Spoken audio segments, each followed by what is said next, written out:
Welcome back to episode 80 of the Guardian Project podcast. I'm your host, Andy, and today I am going to wake the reflections, specifically mine. Oh, okay. Wake your reflection. Yeah. Very nice. And I'm your co-host, Mike Coyle. And so 2020 was the year of Commander, but 2021 is going to be the year of Voltron, the year of 21 Commander damage. That works. Bringing it back. It's the truth. Please listen carefully. Bringing it back. You gotta, we're coming full circle here. Full circle here now. And this is the podcast where we talk about all things Magic the Gathering. But mostly Commander. So, last week. What did we do last week? Nope. First thing. Quick update to all of our patrons. If you're waiting for us to send out a reward or like a prize that you've won, some of you have been notified. The mail's really slow and we actually just waited. We would like to wait until the new year to send out those prizes. We have not forgotten about you. So if you haven't received something, feel free to send us a message, email or Twitter or Patreon or wherever you can. Your prizes have not been forgotten, and rewards. Yeah. They are there. If you've ordered anything online and it's taken 4 weeks to get to you, even though it's being shipped out of a town that's like just a couple miles out, and you ordered it just because you were lazy one day, that's why we're waiting. You have an Amazon distribution center, what? A mile and a half from your house? Yeah, but things coming from Amazon actually show up on time because it's an Amazon driver that's taking the product from the facility to my house. It's gotcha. USPS seems to be they're just too bogged down. It's Christmas time.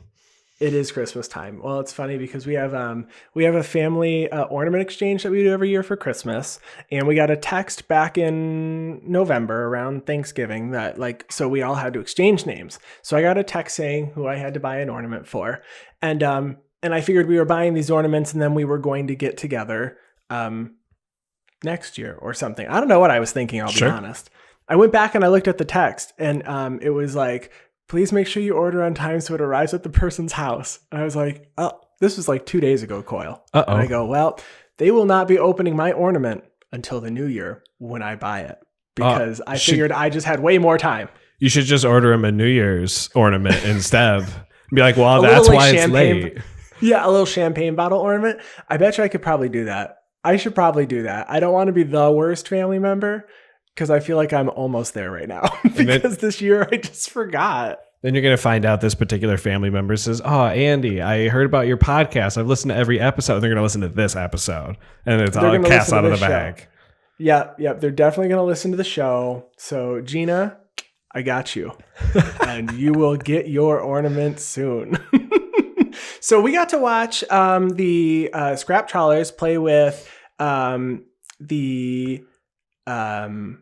or do their stream for No Kid Hungry for their charity event yesterday. So that was really exciting. Yeah, with Dana and Alex of Commander Central. Dana and Max from Commander Central. Max. Sorry, Max. No. And we actually won some prizes. Yeah. I was blown away. I ended up, so for donations, you got entered into a raffle. And so I ended up winning the Simic Precon from Commander Legends and the Chandra's Signature Spellbook. So that was really cool. I did not expect to win anything. So thank you so much, Scrap Trawlers, for doing that. Yeah. And I ended up winning a Grave Pact, which I definitely needed. It's like the one mono black card that, I didn't own. I haven't owned for a while, I should say. You did used to have a Grave Pact, but I vaguely remember it was bent. It was $4.50 off of TCG Players, damaged to the point where the person, after I purchased it, messaged me and says, hey, here's pictures of this just so you know what you bought and why it was the price. And I'm like, perfect. Sleeve playable. Not really. Sleeve. Not really. Double sleeved, maybe. That thing was white on the borders and across the middle because I feel like someone had bent it forward and backward at least 100 times. Oh yeah. It was a good one.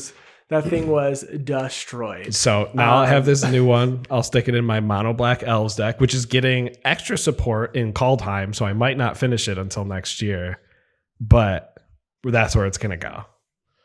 Yeah, and Last week was also our last live stream for the year. I guess we didn't even make that announcement, but we stream on Thursdays, and this week is Christmas, and then next week is New Year's Eve. So we may have to do I don't know if we're gonna do a random off schedule stream, but I didn't even realize that was our last stream for the year. Yeah, last of our streams. Now we did get the pleasure of playing with Tap That MTG earlier today, which was pretty awesome. We did. Shauna and Leslie said, "Hey, you want to be on our show for our last stream of the year?" So that was very exciting. I was going to wear a Santa hat and then could not find it, and then realized it was probably going to be so hot in front of the stream lights that I'm glad I could not find it, because I would have just been dripping sweat. That's a good point. That would have been funny. That would have been great. I did put on a red sweater though. I have since changed into a t-shirt. I feel like now I am dressing up for our streams. You gotta look nice. It's like, when you go out and you put a button up on, you finally put a belt on. Oh, I'm such a trash person compared to that. When we have our streams on Thursdays, it was like, oh, I have to take a shower before this so I don't look like a disheveled mess. And I just put like a t-shirt and jeans. Like I don't go all out. Maybe I'll prefer a black shirt over other things, slimming colors, but yes. So we had a lot of fun this past week. We got to play a lot of Magic, and I am 11 games away from hitting 365. I have gotten lots of messages from some folks. So I have 2 weeks left. About 2 weeks, just under, to play 11 games. So I will be hitting my 365, even though 3 or 4 of those games were the Pinata specific variety of Commander gameplay. You do bring that up like every time you talk about it, like someone is saying that those don't count because they were Pinata. I mean, I feel like they don't count, and I don't know why. I guess I do bring it up every time, because it's like I hit 365, but it was really only 361 because 4 of them were Pinata. What about when we played what's the game Maybe type 15. with six people? That was last year though, so that does not count towards this. We didn't play it again at any point this year? Mm-mm. No, that was the Emperor format. Yeah. We did not play that. No, I don't believe so. I didn't count it if we did. I don't see a game where I've got 6 decks listed. I've only got at max 4. Well, that's actually pretty. And so you never went above 4. I guess in online Commander, it's hard to. In Spell Table, it's impossible, I would think. But I also don't like playing with more than 4. The games go so long. It's true. So long. I played a 3-hour game the other day, and that was just with 4 people. Imagine when you get to 5 and 6. Been there. Yeah, we have been there. one of the earliest uploads on our YouTube channel, actually. Yes, but you edited that down. Well, before we get too far off, we have a new patron, John Martin. Thank you so much for your support. We appreciate all of your donations. And if you want to support and you're listening and you don't currently, you can head to patreon.com/Guardian Project Pod and donate for any dollar amount. We've got some fun prizes there, and we're looking to add some more in the new year. Yeah, and if you're looking for another way to support the podcast, whatever you're listening to the podcast on now, or if you're watching it on YouTube, if you could like or follow, subscribe, leave some comments, anything that you would like us to talk about, anything that you think we should change, we're always looking for feedback. So if you could leave that, we would greatly appreciate it. Yes. So, Coyle, what are we talking about this week? This week, we're going to do kind of a recap of 2020. We're going to go through what 2020 gave to us in terms of Magic. We're going to avoid as much as possible what 2020 gave to us in non-magical forms. Every other way. And just kind of go through some of the sets, what were our favorites? Which ones did we get to play with, not get to play with? Maybe talk about some decks that we built over the year, or maybe something that we took apart. We'll go over some of the ban and restricted. I don't even know if this episode's long enough if we just want to go over all the ban and restricted things that happened this year. But there's some new mechanics and stuff that was brought to our format. So we're just going to do a year in review. Yeah, I'm really excited. So let's head to it.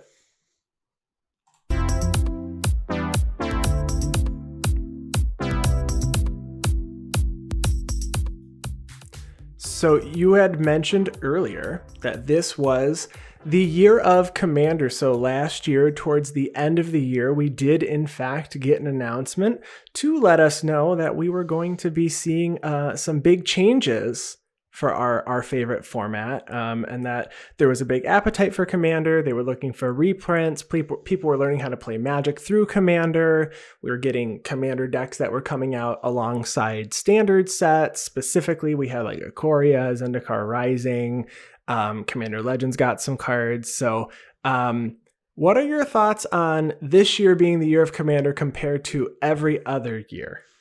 Well, I mean, I think we got all of the resources this year to really make this the year of Commander. It was the first year that we had Commander products released side by side with standard products. Whether that was, the actual Commander products that revolved around Ikoria, that was our Commander 2020 products, or the Commander precons that got released alongside Zendikar and Commander Legends. And going forward, we know Kaldheim's going to get it. So that was a big change in Commander with precons, and very nice to see them. I know you had just mentioned about people learning how to play Commander. So those precons are really important for people learning how to play Magic through Commander. But yeah, I mean, I think you could just say Commander Legends and everyone be like, yeah, okay, that's 2020. That's the year of Commander. I kind of feel like this year the difference was we're finally seeing standard sets come out with a ton of legendary creatures in them. And that I think maybe next year and I mean, I guess any year after, perhaps we're going to see the same number of legendary creatures in standard sets. And I think the difference is that the year really just had Commander Legends, right? Yeah, big time. I mean, because I would assume like Modern Horizons and getting Modern Horizons 2, we're going to see a Commander Legends 2 at some point. So I feel like is that year the year of Commander number 2?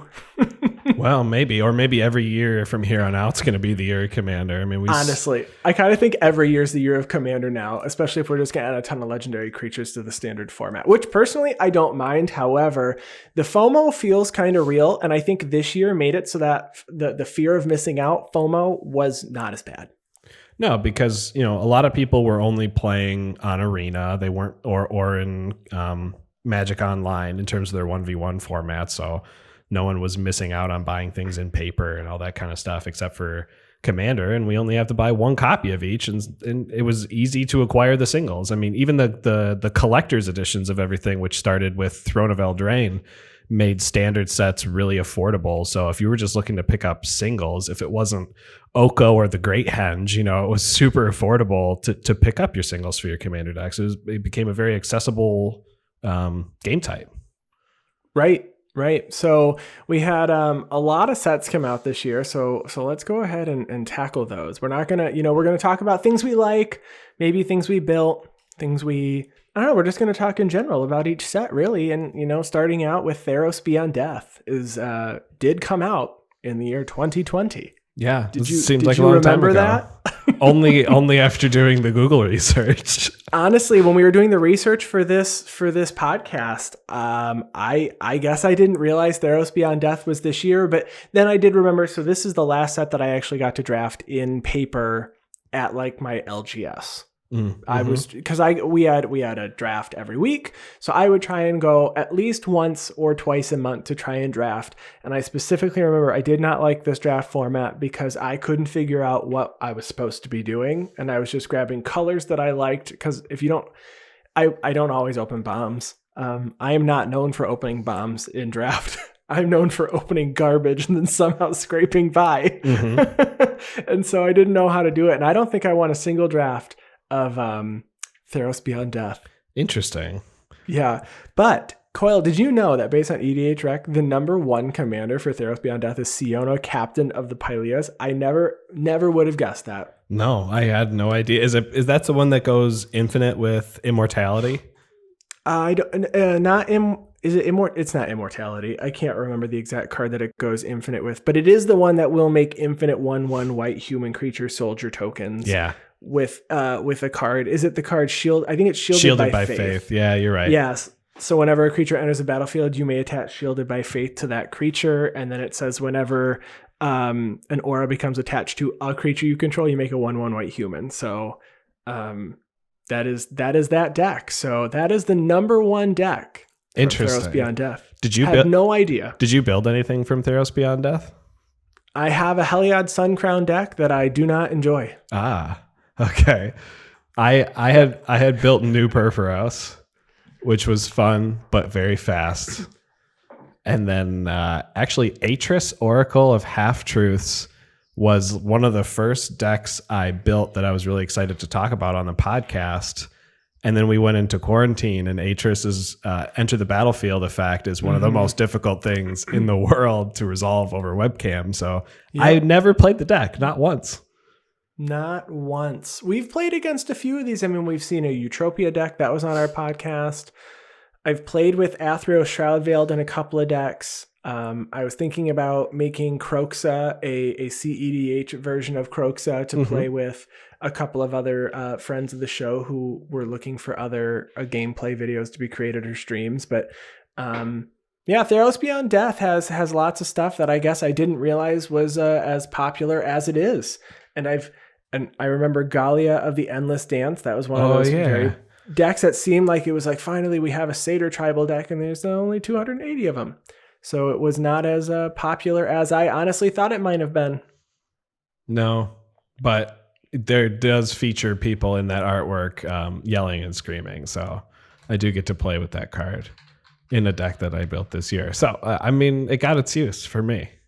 It did. It did get its use. And then next up was Unsanctioned. This was the box set, the unset that you mashed together two decks and then you played against one other person. So this was, and it came with, I think, 10 full art lands and 5 of them were promos.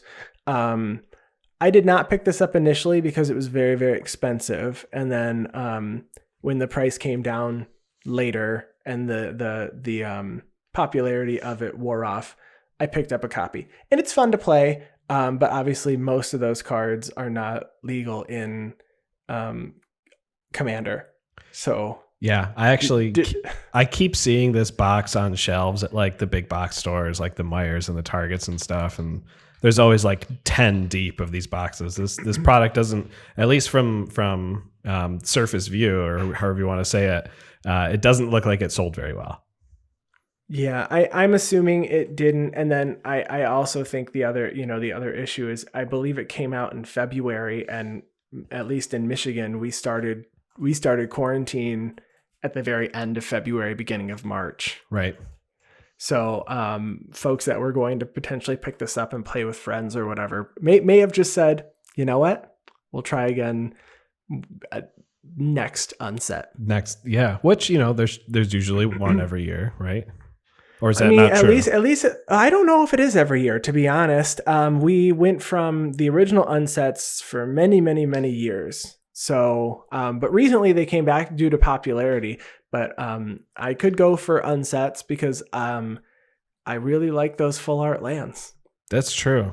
Although we're getting full art lands now in standard sets, so maybe the uniqueness of that, which felt very unique to the unsets. And I guess the original Zendikar is feeling less unique, but I still really do like those because they're usually like borderless. I use unstable lands in like when I draft and stuff, and I would love to get more of those. They're just a little expensive. Now, the unstable lands were the ones that got reprinted. I think the border is slightly different in the Double Masters VIP packs, right? There was two different land types. There was the Battle for Zendikar ones, and then also I think they were unhinged.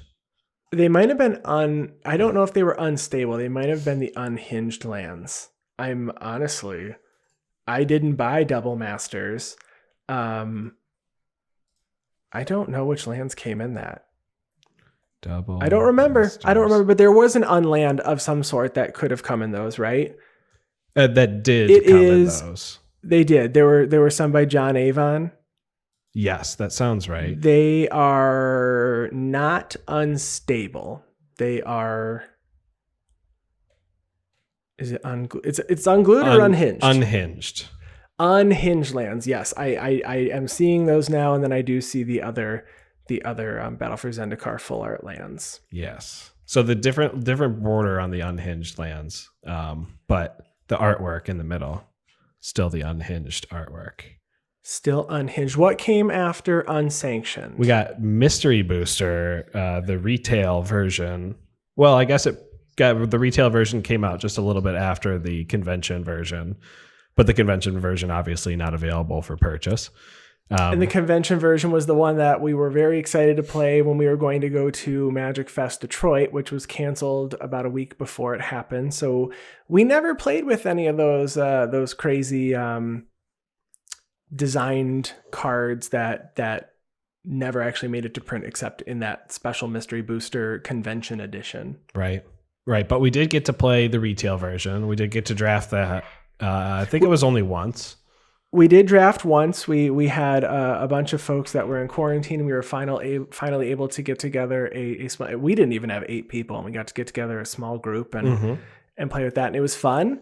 I don't remember what I got whooped by, but I remember I got whooped by that. The Double Masters draft was much better. Mystery Booster, not so hot for me. Yeah. We also got to draft Double Masters this year, so that was fun too. Those were the only 2 products that I got to draft this year. Had a blast drafting both of them.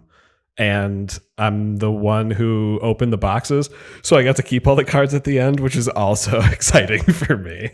You did. I think I did open one box of Mystery Booster. I was doing it on a stream, and then I remember my stream cut out, and I don't remember.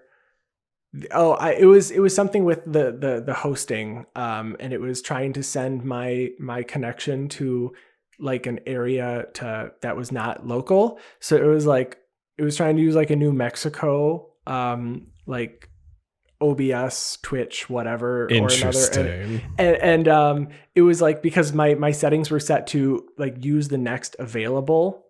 And so the next available was not anywhere near Michigan. And then my stream just like, I lost everything. And it was like, you cannot connect. I was like, why am I? And then I finally figured out you can just automatically set it. So now I have mine set to Chicago because that's close. Interesting. Yes. So that did not affect any of our Commander streams. But I know I opened that because I opened up like a Queen Marchesa. I opened a Marin of Clan Nel Toth. You remember some of this, you right? did. You did a sealed game or something. Sealed deck. Yes. Yep, that was what it was for. And the sealed deck is still together, and it was a Marin deck, and I opened a lot of fun stuff. So there were a lot of goodies in Mystery Booster as well. And then some of those goodies that I opened got reprinted again later in the same year. Yeah. So Mystery Booster was cool. I mean, we got Yuriko back then, and we got Yuriko again later that we'll get to. But Mystery Booster was really fun, a really fun product to draft. And then up next was Ikoria. Yeah, with the infamous alter art Godzilla at the very beginning. That is Death Corona. Corona just so happened to come out at the same time. Yeah. So I forgot that happened this year. So the second print runs of Ikoria will. What was the name changed to? I don't even remember. Death Cannon or something, or it might be that. We remember the original. OG only.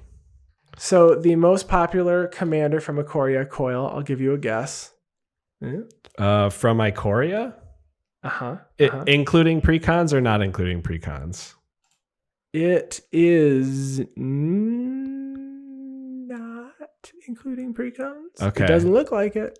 I'm just going to guess Nethroi. I don't think it's right. Nethroi. Oh, nice. Okay. It is Nethroi, and then Kinnan, and then Winota, Riel, Aluna, and then Zerda. So Nethroi. Never seen a Nethroi deck, not at least in our play group, and we haven't had one on stream. Have you played against Nethroi before? No. On Arena, I built a Nethroi Arena, a brawl deck, but that's the extent of the Nethroi. I was going to build it at one point, and then it just feels like the same old song and dance Reanimator deck that everyone thinks that I play all the time, and it makes it so that I don't want to build it anymore. Yeah.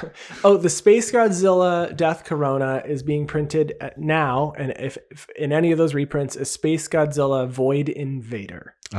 Void Invader. Void Invader. Void Invader equals Death Corona. Just remember.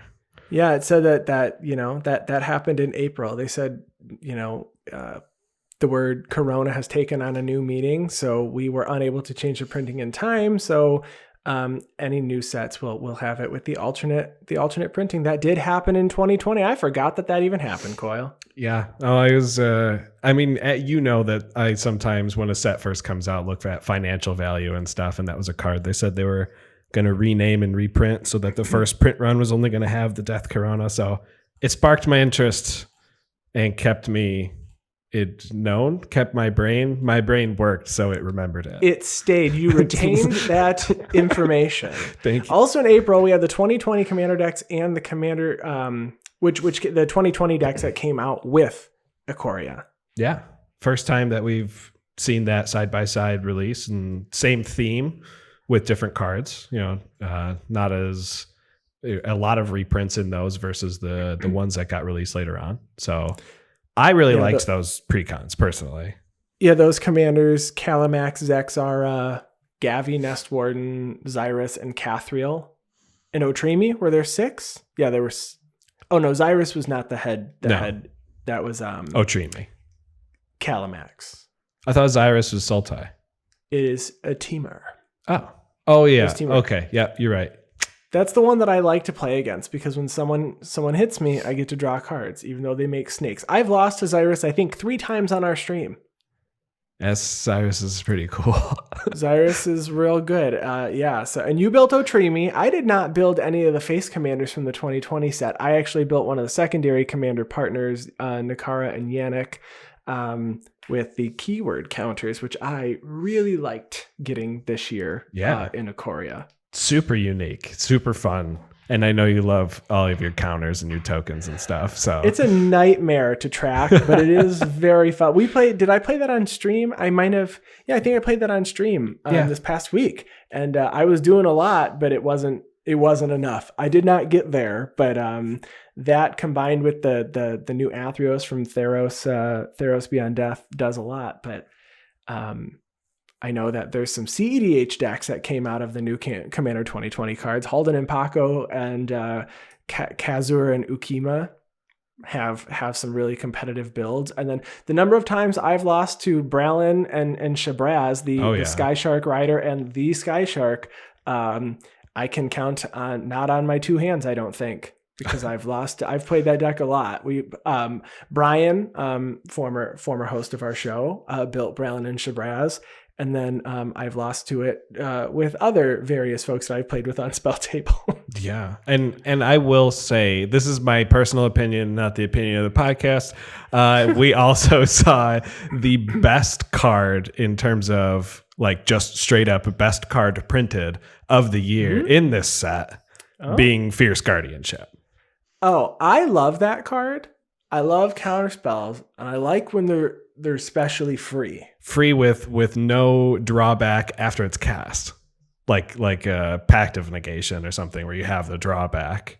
Yeah, I mean, I really like Deflecting Swat, and I think Flawless Maneuver doesn't get enough love. For sure. Gives your creatures indestructible. The green one's a Fog. I do have it in a deck.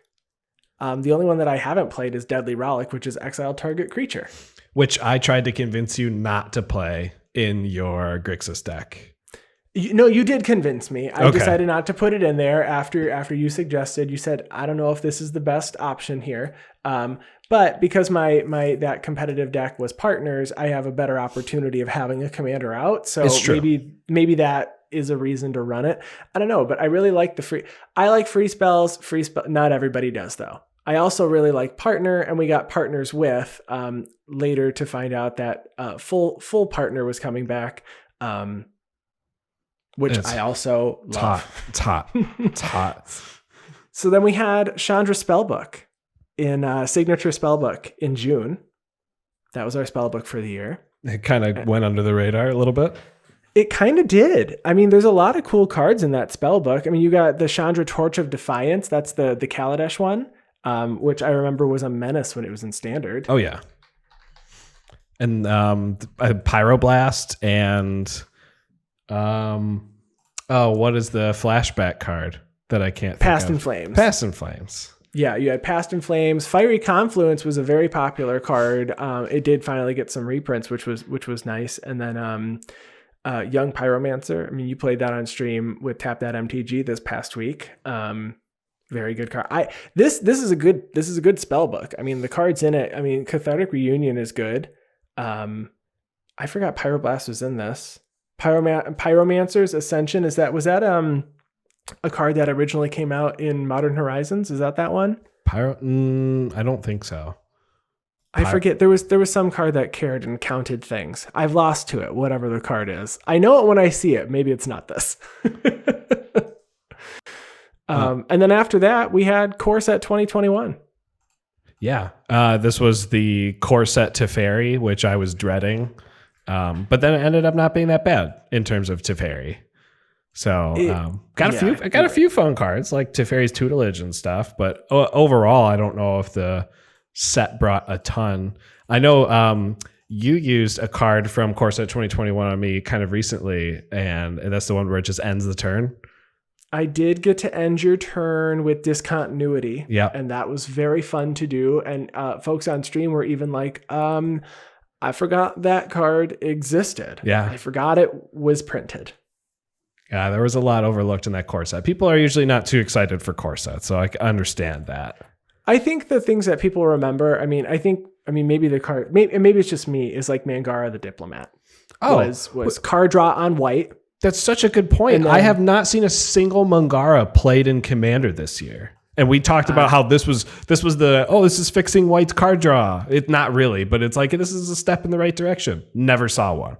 I haven't either. I built my Veto Thorn of the Duskrose deck, and then this gave me my Fiery Emancipation for Torbrand. So now I can deal triple the damage from my red permanents or red sources. Yeah, did this also give that goblin stuffy doll? Was this the goblin stuffy doll? I think it is. I'm scrolling through right now. I'm not seeing it though. This is Brash Taunter, Core Set 21. Yep. Yeah, Indestructible 1/1. Yeah. Because 21 did give us some cool stuff, I guess. I got hit for 36 for my own Arixmethes through a Brash Taunter and a Fiery Emancipation this year. Mark that off the bucket list. You did get nailed by that. That was pretty funny. That was on stream. We have that. Yeah. We have that captured somewhere. Go find that. Then we had Double Masters following up. I, for one, loved this set. And we did get to do one Double Masters draft as well. We had everybody quarantine again so we could get together with a small group. And I crushed. I lost one game the entire draft. Yeah. You and your Worm Coil engine. I got Worm Coil engine. I got Joy of a Weatherlight Captain. I got all the red and blue artifact synergies. I got all of them. Yeah. I don't think that anyone else got any. I kept them all to myself. No, we saw someone draft Tron. And then you got Artifacts Matter, and yeah, those are the two decks I remember. Yeah, because I lost to the Tron player. Yes. Ah, okay. I lost to everybody, if that makes you feel better. It doesn't, but I do remember we were paired up first round and I got a Worm Coil engine, and then I was making copies of Worm Coil engine. Yeah. The actual Worm Coil engine. And you were like, are you kidding me right now? It's like, no. I have an equipment that gives my creature +3/+0, but if it detaches, my creature dies. That's what I had. Yeah, I enjoyed Double Masters. I think I just did singles for this set for the most part. There wasn't anything specifically that I was looking for, but this is where we saw Send Triplets reprinted. Yeah. And the price of Send Triplets like plummeted. Yeah, I guess Send Triplets technically got reprinted in mystery boosters as well. You're right. It was only in both. Foil. Yeah. You are correct. But yeah, I mean, the big controversy with Double Masters was how expensive the VIP packs were at $100 a pack. But it was quickly realized that these borderless cards that you were getting in it were paying for the packs. It's Wizards of the Coast pushing for premium artwork and stuff. So some people like that. Some people don't. Some people like Pringles. Some people like Pringles. We also had Jumpstart this year, one that I did not have on our list here. I knew I was going to forget one. We had Jumpstart. Jumpstart gave Commander a ton of goodies. The issue, there was no availability. It is not printed too good the first time round. I mean, it's still not really that available. I mean, our local LGSs don't really. I mean, you can get your hands on some now, and there's packs you can find. But the most built deck from that set is Tiny Bones at 387. I mean, there are Emil the Blessed. There's 1,000 decks. Yeah, Unicorn Tribal, baby, or just 1,000? Blink. No, 897. That was just the number of cards it's in. But yeah, the Unicorn. Real great there. You have Zerzoth. You built Zerzoth from this deck. This set. I did. That was a really fun deck to throw together in 20 minutes. That was interesting. But like you're still winning with it almost. Yeah, it's pretty great. Like most weeks that you play it, you almost are the winner. I'm definitely a contender every time I play with the deck. It's surprisingly good, and I think it has everything to do with the disruption of other people's hands. But I know that. We got Allosaurus Shepherd in that too. That was the big money card, I guess, in the Elves pre-con because it was being played in Legacy Elves, because that's the only place it's legal in. Still $75 to $100. Yeah, and if you didn't get that, then oh darn, you got a Crater Hoof in that pack. Those are your two possibilities in your Elves pack. So I have gotten 2 Crater Hoofs, and 1 Allosaurus Shepherd. So I do have one. Don't have an elf deck, but it looks like we're getting some elves next year. Yeah, we're getting green and black elves in Kaldheim. And then after that, what did we have? We had Zendikar Rising after that. So we're getting to kind of modern. Well, when I say modern, I mean like yesterday. Yeah, this quarter. Things we still remember. But Zendikar Rising was cool. I mean, we got double face modal lands, which people are still arguing whether or not they're good for Commander. They're good. I think they're good. Yeah, they're good now. Now they're good.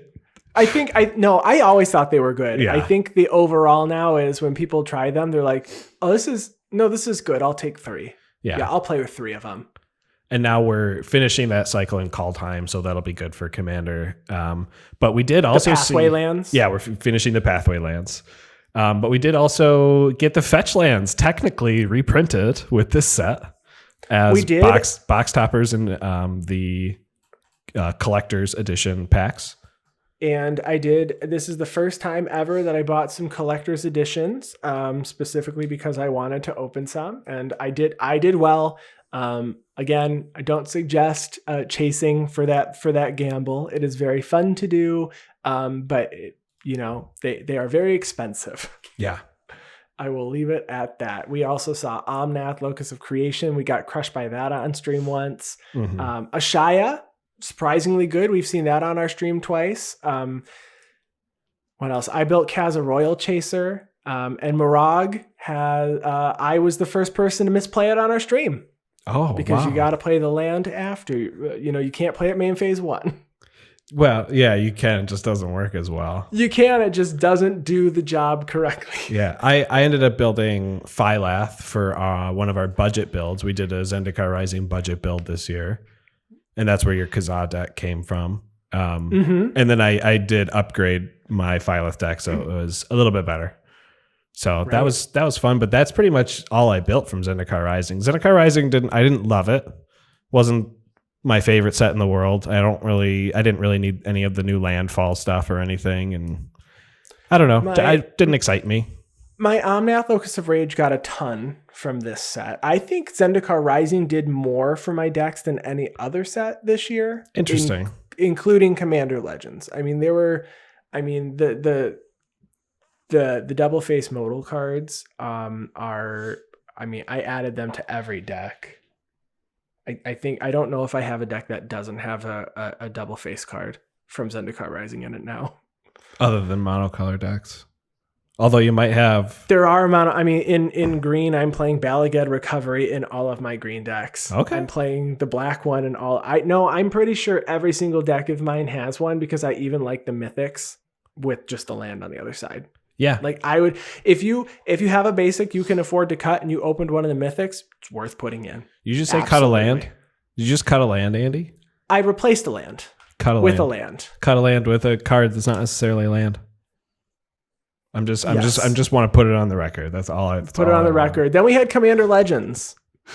Yeah, Commander Legends obviously was a huge set for us. I've built like 3 or 4 decks just from Commander Legends so far, or because of the impact of Commander Legends, I'll say. The Monarch is why I say it the way that I'm saying it right now. So yeah, it was a super great set. We haven't had an opportunity to draft it yet, but I'm sure once this vaccine gets distributed properly, we're gonna draft it like crazy. Yeah, no, I would really like to draft this. I built the Liza Shroud of Dust deck for one of our streams. I built Malcolm Vial Smasher for a CDH stream we've mentioned before. I have not built any other decks yet, just because it was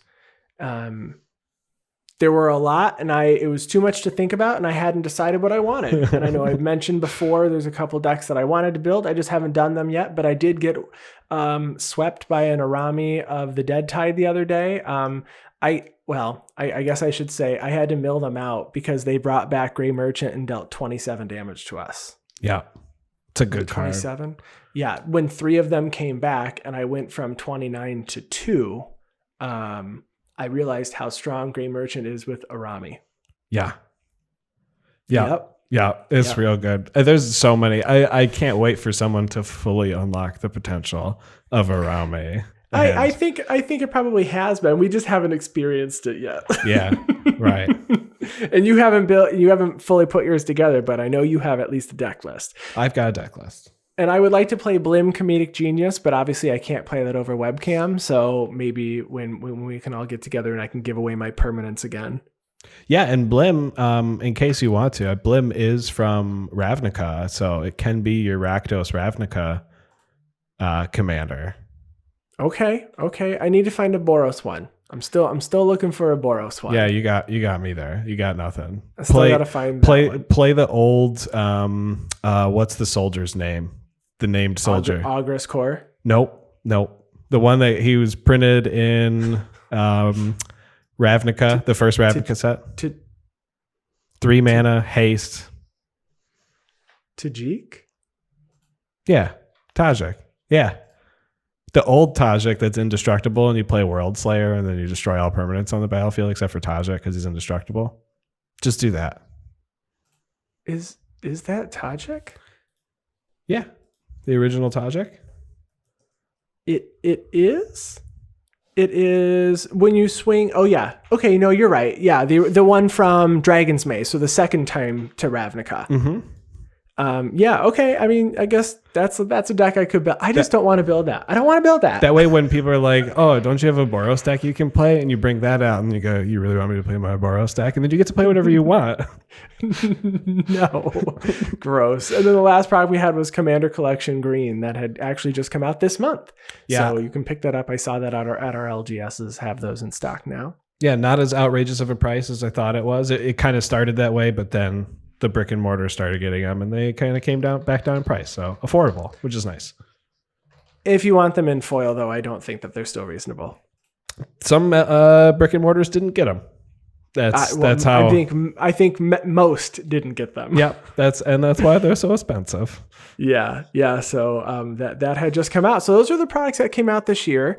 Lots of stuff, lots to digest there, lots to unpack. But we're doing some reflections today. We had some more stuff that had come out that I guess is product, but a little different. Yeah. So we had Secret Layers. Yeah, tons of Secret Layers, which started middle of last year, I believe, like them doing the whole Secret Layer release or whatever. So we had a full year of Secret Layer this year. So we started with the New Year's, which was Year of the Rat Secret Layer. I did pick that one up. I did not end up building a rat deck. I bought it. Now I have rats that I don't need. I mean, who needs rats, right? You got to get rid of them. I have rats.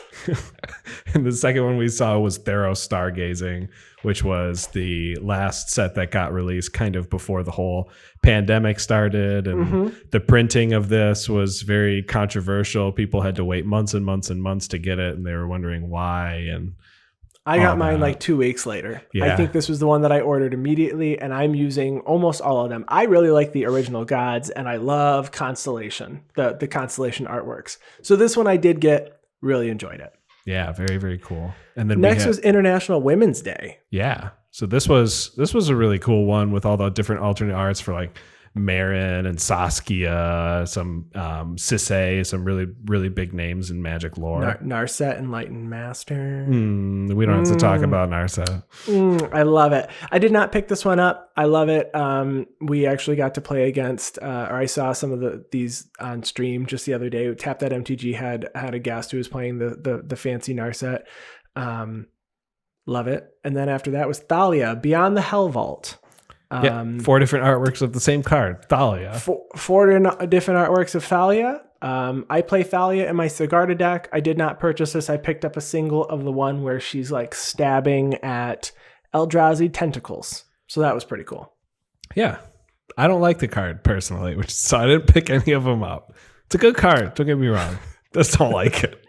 The next set we saw was the Godzilla Land. So these were just basic lands, just with Godzilla in them or Godzilla characters. Were they all Godzilla? Basic lands. They all had Godzilla in them. Okay. Yep. And those ones are actually some of the more expensive resale for some of the secret drops. Most of the lands are. But the Godzilla lands in particular. Eldraine Wonderland from last year was also very expensive. Yeah, Godzilla lands. Yeah. And then we saw the first big super drop. So the summer super drop, which had Secret Lair Tattoo, Secret Lair Ornithological Studies, Secret Lair Path Not Traveled, Secret Lair Heart of Steel, and Secret Lair Mountain Go. I didn't end up picking up any of these, but I know that the Tattoo one was kind of up my alley with the Ink Moth Nexus in there. I did not pick any of these up. I did singles again. We're very lucky. We have multiple LGSs that buy lots of these. So I got to pick up the Planeswalkers that I play in my Joda deck. And then I picked up the Swan Song from the Ornithological Studies. That's a good card. It's a great card. Beautiful art. And then Prime Slime was next. I did get Prime Slime because I do run a couple of them. So I am running those in, I think 2 of them in my Gerard deck. I've got the Acidic Slime in there. I've also got Necrotic Ooze in there. I threw a Void Slime into my my Simic Voral of the Hullclade deck just because it's a cool spell.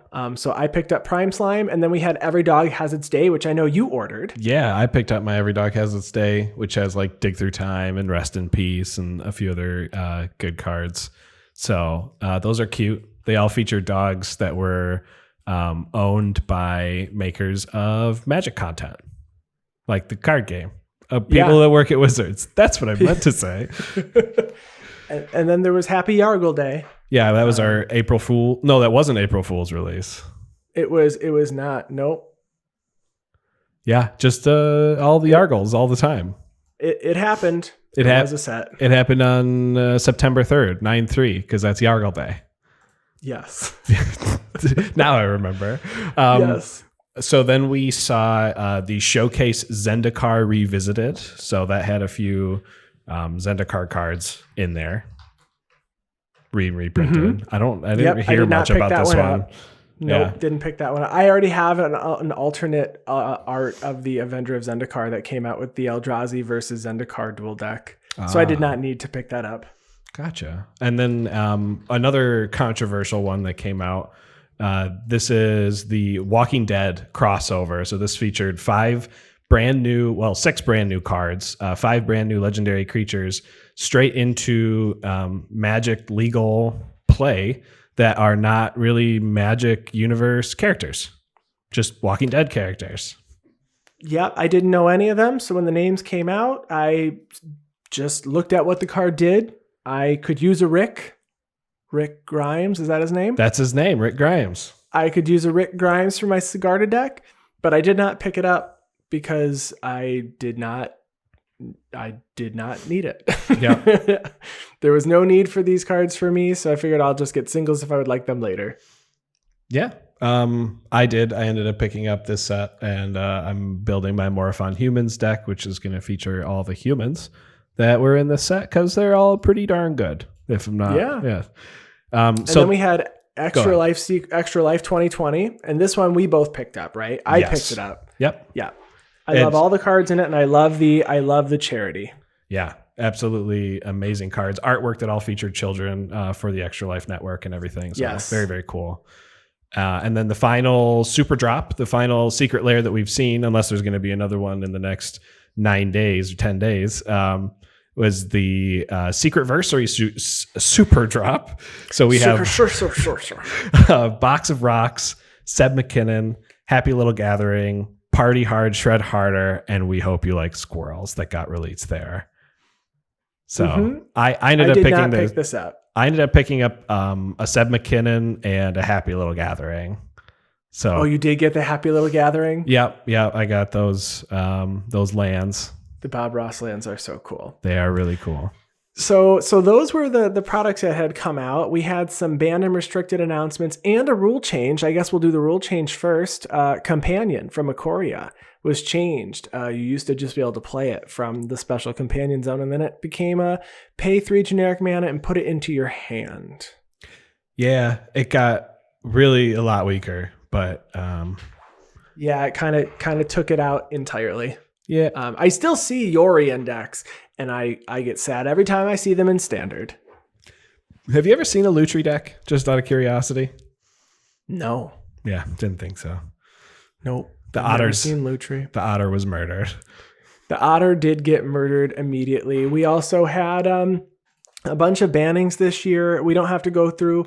We could do them real quick. Here, let's read them real fast. I'll start with standard, and then you do the next set. Okay. So standard, we lost Agent of Treachery, Fires of Invention, Wilderness Reclamation, Growth Spiral, Teferi Time Raveler, Cauldron Familiar, Omnath, Locus of Creation, Lucky Clover, Escape to the Wilds, and Uro. And in Modern, we lost Mox Opal, Oko, Mycosynth Once Upon a Time, and Arkham's Astrolabe.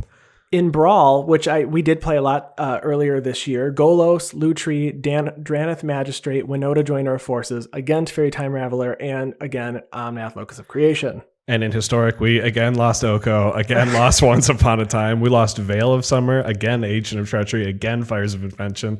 We lost Nexus of Fate, Field of the Dead, again Teferi Time Traveler, and again Wilderness Reclamation.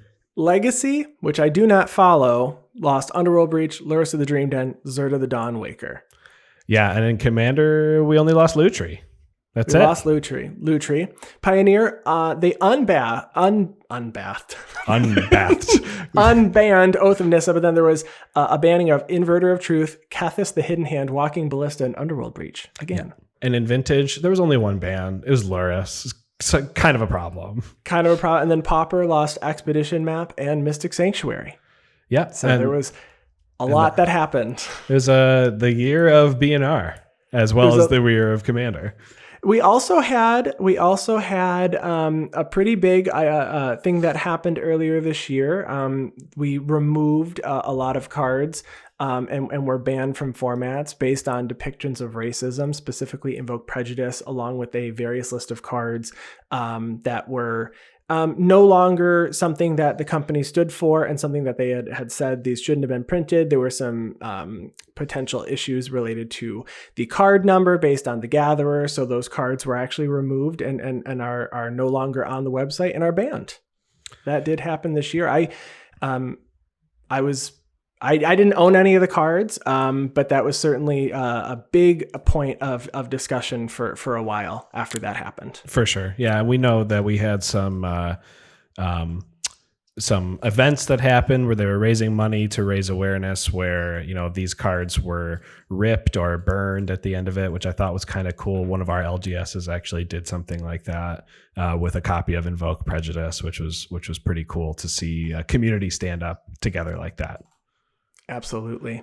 So, there was, there's lots of stuff that happened this year. Obviously we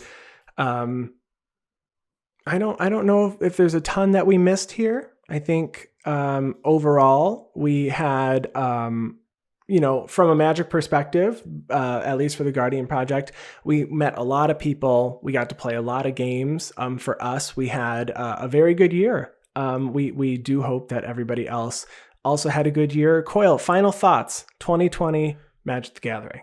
Okay, so Grand Prix Las Vegas 2021 is going to be so lit with all of the people that we have met. And I don't say that phrase, so lit. I don't do that. But Las Vegas 2021 is going to be amazing, meeting all these people in person that we have been getting to know and love throughout this whole year of our online experience. And this is actually my first full year with the podcast. So I was here all 52 weeks.